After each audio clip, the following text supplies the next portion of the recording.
Alright everyone, I'm going to show you how I installed my Tuffy glove box for a Jeep Wrangler TJ. As you can see, I have it installed right now. Alright, so the foam seal that they give you, I just ran it vertical from the bottom. I didn't even go across the bottom. Came straight up. Obviously you can see I cut it a little bit. And then all the way down on the other side. Also, what I did with the foam, hear that? It's not metal on metal. So when you unscrew the glove box, there's this piece right here I lined with a little bit of this foam seal just so it wouldn't clank. As far as installation screws go, there's 1, 2, 3, 4, and one in the corner, 5. Same thing on the other side. So it's 10 total screws on the actual frame. Now there's 2 more that go up here. Don't forget about these. I've installed this glove box twice now, and each time I did it, I had a huge gap. Excuse me one second. Between the glove box and the frame, even when it was closed. So it looked like you could kind of stick your fingers in there and try to pull it. That's because, for me anyway, I didn't screw the 2 screws that go in there. You can see one shining right there a little bit.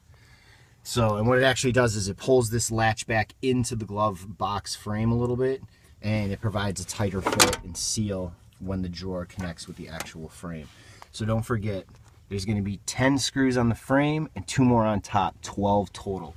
Now behind there, there's spots for 2 more screws that they say is optional in the instructions. I did not use it.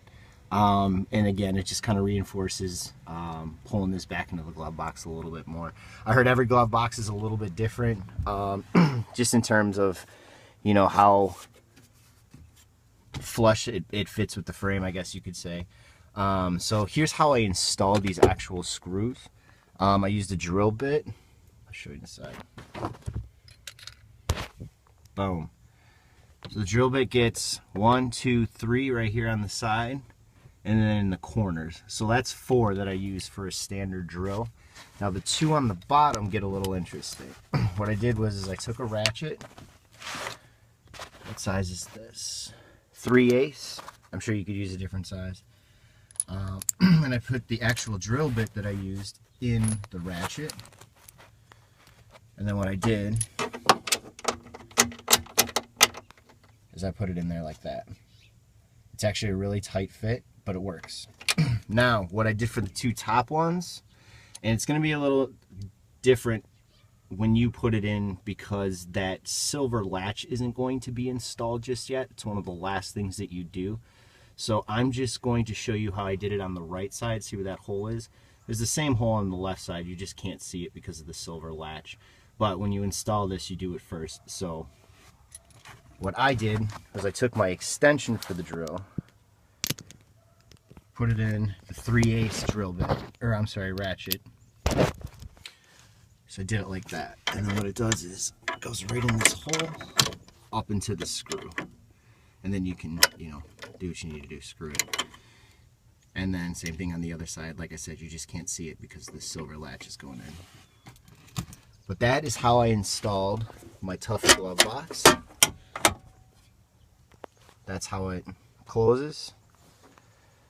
See, it's got a pretty good seal. Now, I might go back and install one of the washers on the left side, because you can hear all that sound's coming on the left. The right's actually pretty secure, but you can kind of hear that. But there's no gaps. I'm pretty happy with it for right now.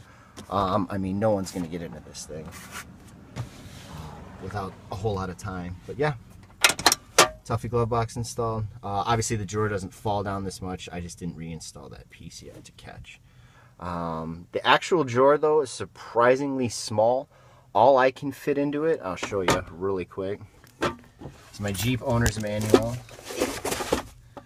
And then I actually have a detachable face for my stereo. But that's it, man. There's not really a whole lot else. Like, that doesn't even fit a sunglasses, you know, frame case. Perhaps a phone, not a big iPhone.